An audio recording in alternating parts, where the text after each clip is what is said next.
गीत गाते हैं कंवल झील पे जाने कब से, ताल देते हैं खामोशी के मधुर साज़ों पर।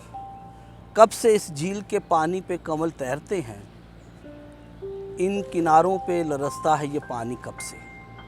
इन्हीं जंगलों में, इन्हीं सड़कों पे हम घुमा करते थे और कंवल झील उसी ज़माने में कहीं, मुझे याद है कि 71 में शायद इन्होंने यहाँ इसका इफ्तिताह किया था। फिर मैं ये शहर छोड़ गया और जब मैं आया तो कंवल झील नहीं थी और बहुत कलक था, बहुत अफसोस था।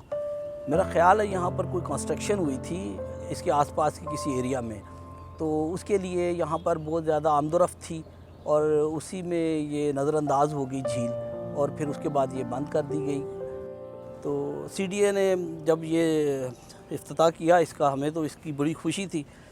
कंवल के जो फूल हैं ये हिंदू माइथोलॉजी में भी बहुत इसकी अहमियत है, मज़ाहिब में इसकी बहुत अहमियत है।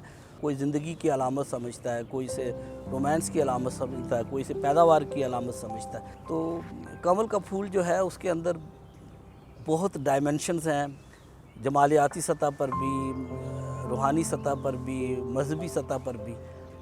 अभी भी जो इसका व्यू दिया जा रहा है वो भी काफ़ी ऐसा है, फितरी है बिल्कुल। उसमें आसपास सारा जंगल है और उसमें जब ये इसमें पानी इसमें बहाएंगे, पानी छोड़ेंगे और यहाँ कंवल खिलेंगे तो यकीनन बहुत दूर दूर से लोग इसको देखने के लिए आएंगे और ये एक बहुत ही खूबसूरत और बहुत ही जाज़िब कशिश जगह होगी।